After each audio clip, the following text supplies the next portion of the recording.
Greater Noida के चर्चित निक्की हत्याकांड में नया मोड़ सामने आया है। मुठभेड़ में घायल आरोपी पति विपिन के बाद अब उसकी मां दया को भी पुलिस ने गिरफ्तार कर लिया है। पुलिस ने बताया कि दया अपने घायल बेटे से मिलने जिम्स अस्पताल पहुंची थी। वहां से उसे पकड़ लिया गया। जानकारी के मुताबिक कासना पुलिस ने जिम्स अस्पताल के बाहर से दया को पकड़ा। आरोपी महिला घूंघट और बुर्का डालकर अपने घायल बेटे विपिन से मिलने आई थी।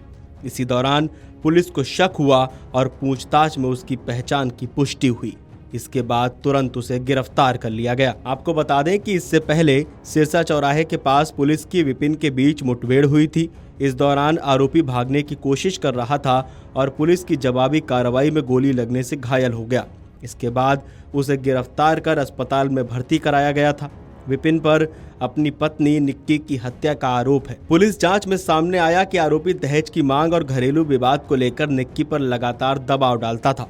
घटना के बाद से ही पुलिस आरोपी परिवार के अन्य सदस्यों की तलाश में जुटी हुई थी।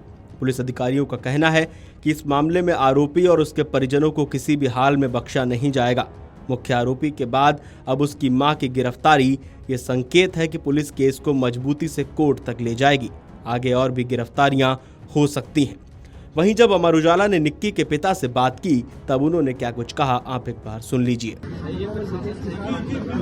आपको उम्मीद थी कि इतनी जल्दी कोई कार्रवाई होगी? मैं तो आश्वासन दिया था हमें प्रशासन ने, हम इतनी जल्दी कार्रवाई कर 2 दिन का समय दिया था। हमारा आश्वासन से ही तो उसको पकड़ने, अभी उसके अंदर पेट में पापा जब तो वो भाग रहा था, जब पुलिस ने उसको गोली मारी। अच्छा, एक बात बताइए, आपको पहले से पता था कि बेटी के साथ उसके ससुराल वाले मारपीट कर रहे हैं? पता था, बड़ी बिटिया ने बताया था कि वो मारपीट कर रहे हैं। बड़ी बिटिया ने उसका ऐतराज उठाया तो बड़ी बिटिया को मारा, सासू बाल पकड़ती थी और बेटा ने पिटवाती थी। दोनों बेटी को उसी घर में ब्याही है। आपने कभी समझाने की वहाँ जाके कोशिश की उन लोगों को? समझाया, मैंने कई बार समझाया। फिर मैं जब वो ना समझे फिर मैं विज्ञान को ले आया तो उनको काम में भेजूंगा नहीं। और वो पंचायत के थ्रू आए, मेरे समाज के जो हमारे यहाँ समाज बैठती है उसके थ्रू समाज में गई, हमारी जिम्मेवारी है। अब आगे कोई ऐसी हरकत नहीं होगी। अच्छा, आपने शादी के स्पॉट पर अच्छा खासा पैसा 2016 में नोटबंदी में मैंने विज्ञान की शादी करी। नोटबंदी थी, मैंने 2016 में विज्ञान की नोटबंदी में शादी की।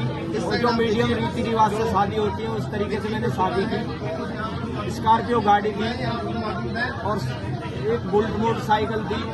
जो गरीब आदमी जो किसान तरीके से शादी करता है उस तरीके से मैंने विज्ञान की शादी करी। ऐसे दरिंदे को तो फांसी होनी चाहिए।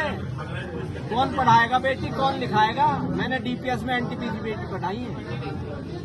उस बाप की आत्मा से पूछो, किसे घर चला के बेटी को पढ़ा रहा है और वो एनटीपीसी डीपीएस स्कूल में बच्ची को कभी बस में ना लटकाया, अपनी गाड़ी से भेजा, अपनी गाड़ी से लाया। इस पूरे हत्याकांड पर आपको क्या कहना है, आपको क्या लगता है, हमें कमेंट करके जरूर बताएं।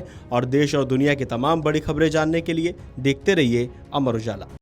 अगर आप ये वीडियो YouTube पर देख रहे हैं तो हमारे चैनल को सब्सक्राइब कर बेल आइकन दबाएं और Facebook पर देख रहे हैं तो हमारे पेज को लाइक करें।